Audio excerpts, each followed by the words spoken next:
पूजन इंसान की नहीं, इंसानियत की होती है और इंसानियत गुणों से पैदा होती है, विशेषताओं से पैदा।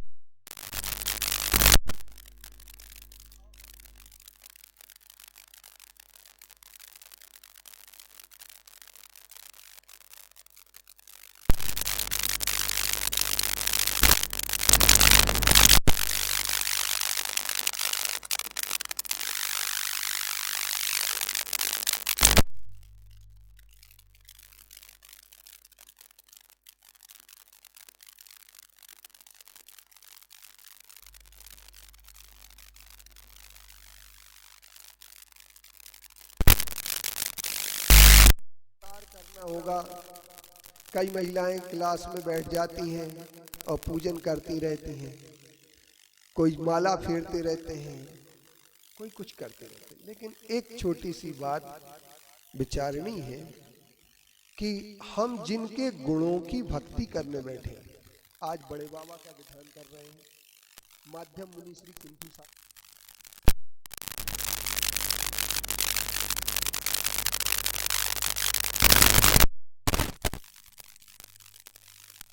वो कुंडलपुर के बड़े बाबा जिनकी भक्ति सबसे पहले सन 1976 में आचार्य श्री विद्यासागर जी ने की थी। जिन बड़े बाबा के लिए छत्रपति छत्रशाल ने जीर्णोद्धार करके उच्चासन विराजमान करा, जिनके लिए एक पुजारी अपनी गाड़ी पर बिठाल करके ला रहा था, वे बड़े बाबा जिनकी मूर्ति को देखने मात्र से हर आदमी के अंदर शांति और सुख की प्राप्ति हो जाती है, समृद्धि की प्राप्ति हो जाती है, ऐसे बड़े बाबा के हम दर्शन यहाँ पर अभिषेक और विधान कर रहे हैं। लेकिन कुछ महिलाएं 2-3 काम कर रही हैं, हम रोज देखते हैं उनके लिए, वो लगता है विद्वान है और बहुत ज्यादा विद्वान है। उनसे मेरा निवेदन ये विद्वानों से कि जब किसी भी महाराज जी के प्रवचन हो तो अपनी विद्वत्ता का परिचय देना चाहिए कि नहीं देना चाहिए? देना चाहिए। पर एक चीज मैंने देखी है कि हम ये द्रव्य की सटर पटर करते करते बड़े बाबा के सामने भी खड़े हो जाएंगे तो बड़े बाबा नहीं देख पाएंगे, क्योंकि जिन बड़े बाबा की आपने अभी यहाँ विधान किया है, उन बड़े बाबा का विधान कितना महत्व रखता है, उन बड़े बाबा की अपनी कितनी महिमा है, उन बड़े बाबा का पूरे बुंदेलखंड में नहीं भारतवर्ष में एक ऐसा रूप है जिस वीतरागता के रूप को देख करके हर आदमी नतमस्तक हो जाता है। और जब उनके सामने नतमस्तक औरंगजेब भी हुआ, जिसने मूर्ति को खंडित करने की कोशिश की। हम लोग बड़े बाबा का विधान तो कर लेते हैं, लेकिन ये बड़े बाबा की हिस्ट्री क्या है? इन बड़े बाबा को जब खंडित करने के लिए औरंगजेब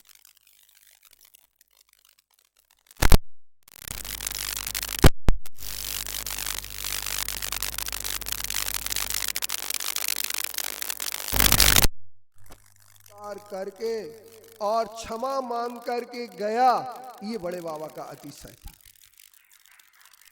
और अभी बड़े बाबा का अतिशय जो हुआ 2006 में 17 जनवरी को, परम पूज्य आचार्य विद्यासागर जी की भक्ति का एक प्रमाण, परम पूज्य आचार्य विद्यासागर जी महाराज जी के संकल्प की शक्ति का एक हमें जीता जागता उदाहरण देखने को मिला कि बड़े बाबा नए मंदिर में संपूर्ण रूप से विराजमान हो गए। ताली बजाते हैं ऐसे क्या है यार, तुम नहीं बजाने मत बजाओ, ताली की कोई कह तो नहीं रहा कि आप बजाओ, बजाओ तो मन से बजाओ, नहीं तो मत बजाओ। पर एक बात मैं कहना चाहता हूँ, ताली नहीं, ढोल बजाओ, नगाड़े बजाओ, सब कुछ बजाओ।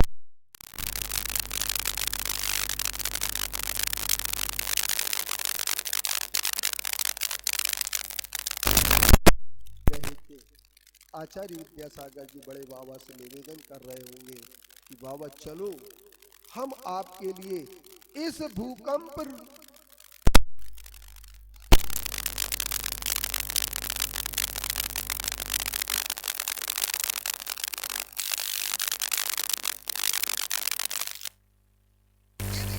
लेकिन वो चले गए। ये बात बहुत अच्छी है। उन्हें देव ले गए या मनुष्य ले गए या कैसे ले गए। लोग क्या सोचते थे कि अगर बड़े बाबा को स्थानांतरित करेंगे तो संभवतः मूर्ति खंडित हो जाएगी, अगर बड़े बाबा को हम स्थानांतरित करेंगे तो बहुत बड़ा उपसर्ग हो जाएगा, अगर हम बड़े बाबा को स्थानांतरित करेंगे तो हो सकता है न जाने क्या इतना बड़ा विपदा का पहाड़ टूट पड़ेगा। लेकिन आचार्य विद्यासागर महाराज जी ने एक ऐसा जादू किया अपनी भक्ति के माध्यम से कि बड़े बाबा ऐसे चले गए जैसे कि एक छोटे से पत्थर को उठा करके अपन रख देते। तो ऐसे आचार्य विद्यासागर जी महाराज जी की भावना और ऐसे बड़े बाबा जो महान महिमा बनते हैं और हमारे सागर जिले के नहीं पूरे भारत देश के लोग बड़े बाबा को निहारने आते हैं।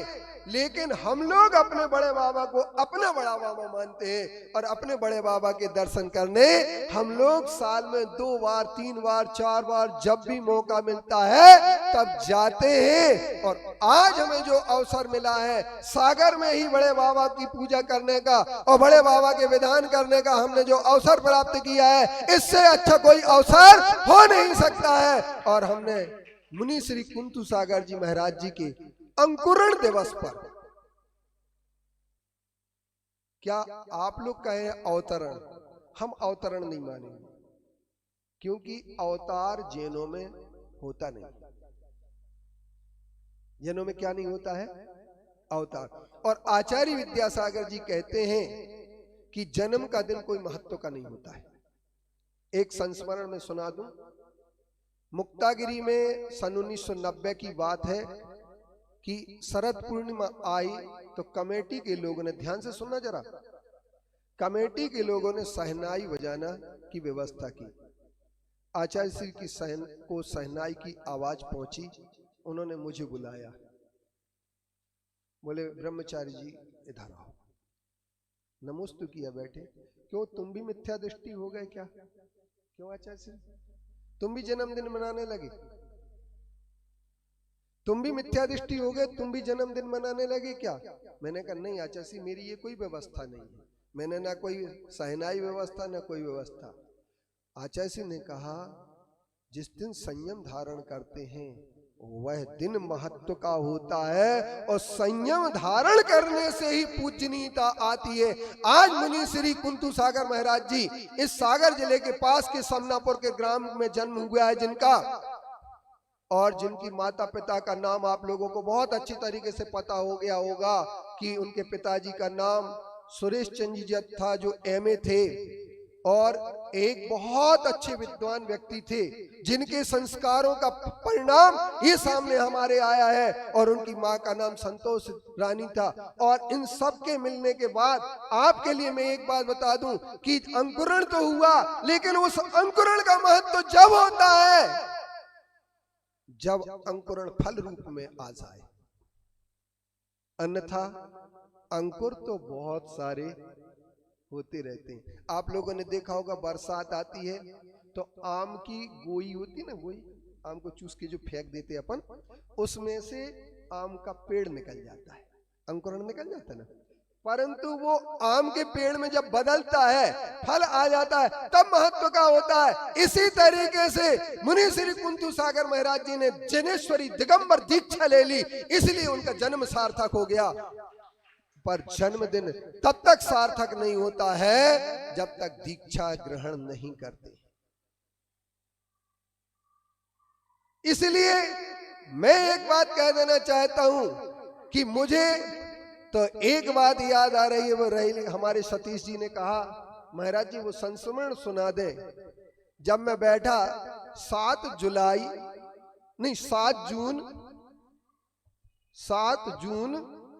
1994 जब मैं वहां पर रैली की धर्मशाला के छत पर बैठा और प्रथम एक युवक वहां पर सामने बैठा, तो एक निर्मल चंद जी जैन थे गढ़ाकोटा के, उन्होंने परिचय दिया, महाराज जी ये भी दीक्षा लेने के लिए जा रहे थे, ये भी दीक्षा लेने को जा रहे थे। अपन ने उस बात को अलग सोचा, लेकिन एक बात जरूर है, मैंने वो चीज देखी जब वो मेरे साथ 5 साल भी रहे हैं ब्रह्मचारी अवस्था में, और अध्ययन किया, अनुशासन को समझा और अनुशासन प्रियता का एक उदाहरण प्रस्तुत किया, मोह को समाप्त करने का उदाहरण प्रस्तुत किया। एक बार की बात है, समाचार आया कि माँ की स्वास्थ्य खराब है, आपको घर जाना चाहिए। तो हमने कहा कि कितने दिन लगेंगे? बोले 2 दिन लगेंगे। कितने दिन लगेंगे? 2 दिन लगेंगे। मैं सिलवानी में था और वो एक ही दिन में लौट करके आ गए। मैंने पूछा ऐसा क्यों? बोले ज्यादा स्वास्थ्य खराब नहीं था। तात्पर्य ये है कि जब मोह को छोड़ना पड़ता है, जो घर को छोड़ देता है वह पूरे विश्व का हो जाता है, और जो घर से जुड़ा रहता है, घर को जोड़े रहता है, वह सिर्फ एक घर तक का ही रह पाता है। मुनि श्री कुंथु सागर जी ने 95 में 12 अप्रैल को मेरे पास आकर के ये कहा था, अब बस महाराज जी मैं आपके पास ही रहूंगा और अध्ययन करूंगा। और उस समय अध्ययन करने की जो पद्धति होती, क्योंकि अध्ययन कोई गुरु नहीं करा सकते, डांट के, पीट के, मार के, धपट के किसी को अध्ययन नहीं कराया जा सकता जब तक कि भीतर की लगन ना हो। और मुनि श्री कुंतु सागर जी उस समय जब मेरे पास आए थे, उस समय उनकी लगन, उनकी पढ़ने की रुचि, इन सब चीजों को देख करके मैंने जितना बना उतना उन्हें उतना देने का प्रयास किया। और मैंने एक चीज देखी कि ग्रास्पिंग पावर अच्छा हो जाने से 3 कॉलेजों को बदलना पड़ा बीए कराने के लिए। पहली कॉलेज, ये प्रश्न मंच में आ सकता है, तुम लोग ध्यान रख लेना। पहली कॉलेज जो थी सन 1996 में अब्दुल्लागंज कॉलेज से फर्स्ट ईयर का एग्जाम दिया, सेकंड ईयर का एग्जाम विदिशा से दिया, और फाइनल का एग्जाम बरेली से दिया। ये 3 जगह बदलने के बाद मेरा एक लक्ष्य था, मेरा सोच था कि लौकिक शिक्षा भी एक अनिवार्य होती है, इसका भी महत्व होता है। आप लोग सन याद रखे ना, कौन से सन में कौन से कॉलेज में। अब तो मैं प्रसिद्ध बताते पड़ेंगे, बस यही तो तुम लोगों की आदतें खराब है, तुम लोग समझते तो न, जब सुनाएंगे उस समय नहीं। अब इसके बाद अगला संस्मरण मैं आपके लिए, मैं अगला संस्मरण बता रहा हूं, आप लोग इस बात को याद रखना, रेडियो आकाशवाणी एक ही बार बोलती है और उसके बाद दोबारा अगर आप सुनना चाहेंगे तो रिपीट नहीं हो सकती। टेप में तो फिर भी आप रिवार्ड कर सकते हैं, रिवाइंड कर लेते हैं, लेकिन इसमें आकाशवाणी में नहीं होता। अब सुनो, जरा ध्यान से सुनना, खूब अच्छी तरीके से सुनना। और आप लोग, क्योंकि सतीश जी ने कहा महाराज जी के संस्मरण सुनाइए, मेरा जितना साथ रहा है उतने साथ के साथ मैं आपके लिए बताऊं। सबसे बड़ी बात यह है, माता पिता के संस्कार की जो मैंने बात कही, जो समनापुर छोटा सा गांव था, उस समनापुर से उठ करके, समनापुर से उठकर के कोई अंकुरण और एक वटवृक्ष में बदल जाए, फल देने वाला बन जाए, उसमें संयम की महिमा होती है। आचार्य श्री से सबसे पहले बरेली में, हम बरेली में थे, आचार्य श्री बरेली आए और 12 दिसंबर सन 1995 को आचार्य श्री का आगमन हुआ। उस समय ब्रह्मचारी प्रसन्न जी मेरे साथ में थे और आचार्य श्री ने वहीं पर, आचार्य श्री ने इनको व्रत भी दिया और व्रत देने के बाद आगे की यात्रा वहीं से प्रारंभ हो गई। कहां से प्रारंभ हुई आप लोग समझ लेना। तो मैं आप लोगों को ये बताना चाहता हूं कि परम उत्कृष्ट भावनाएं जहां होती हैं, जहां अंदर की चेतना होती है, जहां अंदर की लगन होती है, जिसने मोह ममता को छोड़ने का प्रयास कर दिया, जो मोह ममता को छोड़ देता वो योगी बन जाता है, और जो मोह ममता में लगा रहता वो भोगी बन जाता है। तो मुनि श्री कुंती सागर जी ने मोह ममता को छोड़ा और अपने सारे के सारे 6 भाइयों को भी छोड़ दिया। आलोक, नवीन, विनय, आलोक, नवीन, विनय, मनोज, पवन, कितने हो गए? और छठवें, हाँ संजय और साथ में ये 7 तत्व थे, जीव जीव आश्रय बंध संबंध निर्जर मोक्ष। तो उन्हें साथ में संजय एक बेचारा वो छूट गया था, तो सतीश ने उसे छोड़ने नहीं दिया कि वो क्यों छूटे। तो इन भाइयों में, और इन भाइयों के साथ साथ एक बात सबसे बड़ी ये है, संजय की बहुत बड़ी भूमिका इसमें रही है, इनको आगे बढ़ाने में, इस पथ पर आगे बढ़ाने में संजय की बहुत बड़ी भूमिका रही है। मैं यही कहना चाहूंगा कि कोई तो रोकता है पर कोई आगे बढ़ा देता है। सचमुच में ये एक बहुत अच्छा विचार, बहुत अच्छा चिंतन आपके मन में भी आना चाहिए, और आपके यहाँ और हमारे और आपके लिए एक प्रेरणा मिले वैराग्य की, तब तो कोई आयोजन का हमारा एक सार्थकपना होता है। परंतु आचार्य श्री ने अपने जन्मदिन को कभी नहीं मनाने दिया। आज मुनि श्री क्यों नहीं आए? सब कमेटी के लोग गए थे ना? नहीं, जन्मदिन नहीं मनाया जाता है। अगर मनाया जाता है तो अच्छा, इस बात से कितने लोग सहमत हैं कि जन्मदिन की जगह दीक्षा दिवस मनाना चाहिए? हाथ उठाओ जरा देखिए। बहुत सुंदर। अब आप लोग एक ध्यान रखना, महावीर भगवान ने एक सूत्र दिया है, मनुष्य जन्म से नहीं कर्म से महान बनता है, और जन्म से महानता नहीं आई, महानता तो संयम ग्रहण करने से आई। अच्छा एक बात बताओ, मैं भी सागर में बहुत रहा हूं, सतीश ये तो तुम्हें पता होगा, गोपालगंज में भी प्रवचन किए मैंने, और भी जगह प्रवचन किए, लेकिन एक बात बताओ, उस समय तो हमें कोई नहीं बुलाता था कि महाराज जी आप आ जाओ, भोजन कर जाओ या कुछ कर जाओ, पूछता भी नहीं था कि भोजन हुए कि नहीं हुए, पूछता था कोई? मनोज खुद बड़े बाजार में रहता था, इसने नहीं पूछा कभी मेरे लिए। हम कई बार बड़े बाजार गए, तो तात्पर्य ये है, पूछते कब है, और संयम ग्रहण करने के बाद हर आदमी कलश लेकर के खड़ा है। क्यों? दुश्मन भी अगर कभी ग्रस्त अवस्था की दुश्मनी भी हो ना, तो वो भी कलश लेके खड़ा हो जाता है कि महाराज जी आए। इसका मतलब क्योंकि मुनि समता पथ पर बढ़ जाते हैं, और ना किसी से राग होता है, ना किसी से द्वेष होता है, वैराग्य ही वैराग्य जहां होता है वही मुनि कुंतु सागर होता है। वैराग्य ही वैराग्य जहां होता है वही मुनि कुंतु सागर होता है। तो मैं मुनि कुंतु सागर जी के लिए नमन करता हूं, परंतु एक बात अवश्य कह देना चाहता हूं, आप सब लोग भी उस संयम पथ को अपनाने के लिए तैयार रहें।